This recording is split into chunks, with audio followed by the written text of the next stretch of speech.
दोस्तों world war to के बाद में हम लोग आज़ाद हुए। वर्ल्ड वॉर टू में बॉम्बर की क्या स्थिति रही ये हमने देखी। इसके अतिरिक्त भारत ने खुद पांच पांच युद्ध लड़े। लेकिन दोस्तों कभी भी भारत के अंदर डिस्कशन नहीं हुआ कि भारत को एक स्ट्रैटेजिक बॉम्बर की ज़रूरत है जो कि मल्टी इंजन हो, बहुत पावरफुल हो, लॉन्ग रेंज हो, यानी एक बार उसके अंदर फ्यूल डालो और लंबा चले, कैपेसिटी ज़्यादा हो। नहीं, कभी भी इसकी ज़रूरत नहीं पड़ी। हालांकि भारतीय वायुसेना अभी तक बॉम्बर का इस्तेमाल क्यों नहीं करती, इसके ऊपर जल्दी ही एक वीडियो आने वाली है जिसमें हम लोग डिस्कस करेंगे कि आखिर क्या कारण था कि आज तक भारत की वायुसेना ने बॉम्बर का इस्तेमाल नहीं किया। लेकिन दोस्तों अब ऐसी मांगे उठने लगी है कि क्यों ना हमारे पास भी एक मल्टी इंजन, बहुत पावरफुल और लॉन्ग रेंज बॉम्बर हो जो कि भारत के लिए बहुत ज़्यादा कारगर साबित होगा, क्योंकि ये बॉम्बर केवल हमला करने के लिए नहीं बल्कि दूसरे भी कई कामों के लिए इस्तेमाल किया जा सके। जी हाँ, दरअसल दोस्तों मैं आपको बता दूं कि आर्मी के कई एनालिस्ट अब ये चाहते हैं कि हम लोग बॉम्बर का इस्तेमाल शुरू कर दें और ये जो बॉम्बर होगा ये बहुत बड़ा होगा, मल्टी इंजन होगा और मल्टीपर्पस होगा। इसके अतिरिक्त दोस्तों इसे हम लोग कहीं से इंपोर्ट ना करके पब्लिक और प्राइवेट सेक्टर का इन्वेस्टमेंट के साथ खुद घर पर ही डेवलप करें, मेक इन इंडिया के तहत।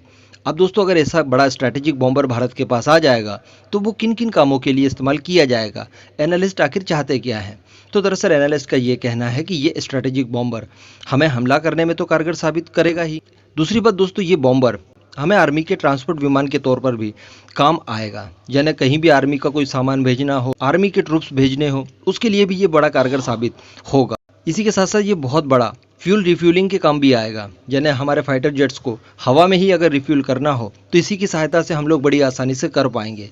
इसी के साथ साथ ये एवॉक्स का काम भी करेगा। जी हाँ, एवॉक्स दरअसल वो एयरक्राफ्ट होता है जो हवा में अपने साथ रडार सिस्टम लेकर फ्लाई करता है और दुश्मन की हर एक गतिविधि के ऊपर नज़र रखता है, पूरे एरिया को वो स्कैन करते रहता है। ठीक उसी काम के लिए हम इसका इस्तेमाल कर सकते हैं। इसी के साथ साथ ये लंबी दूरी तक मैरीटाइम सर्वेलेंस के काम भी आएगा ताकि हमारे समुद्रों की सुरक्षा भी हो पाए, कोई दुश्मन यहाँ पर घुस ना पाए। इसके अतिरिक्त दोस्तों सबसे बड़ी बात, ये हमारे इसरो के काम भी आने वाला है, यानी एस्ट्रोनॉट को जो जीरो वेट ट्रेनिंग दी जाती है उसके लिए भी ये परफेक्ट रहे। जिसे हवा में फ्लाई करवाया जाए, वहाँ पर जीरो वेट स्थिति क्रिएट की जाए और फिर एस्ट्रोनॉट्स को ट्रेनिंग दी जाए। इसी के साथ साथ दोस्तों इसी बॉम्बर से हम लोग एंटी सैटेलाइट और एंटी बैलिस्टिक मिसाइल भी लॉन्च कर पाएँ, ये उसके काम भी आने वाला है। तो ये भी बहुत परफेक्ट चीज़ है। इसी के साथ साथ दोस्तों ये इंजन टेस्ट के लिए एक प्लेटफॉर्म के तौर पर इस्तेमाल किया जा सके। हम कोई भी इंजन डेवलप करते हैं उसका टेस्ट हम इसी बॉम्बर के साथ कर सके, इसके काम भी ये आ सकता है। यानी बॉम्बर एक और फायदे अनेक, यह भारत की सभी ज़रूरतों को पूरा कर सकता है और आर्मी के एनालिस्ट यही चाहते भी हैं कि इस तरह का एक बॉम्बर भारत के पास हो और सबसे बड़ी बात वो स्वदेशी हो। अब दोस्तों इस पूरे मुद्दे पर आपका क्या मानना है? क्या भारत ने इस तरह का एक स्ट्रैटेजिक बॉम्बर बनाना चाहिए या फिर कहीं दूसरे देश से जल्दी से इंपोर्ट कर लेना चाहिए? नीचे कमेंट ज़रूर करिएगा।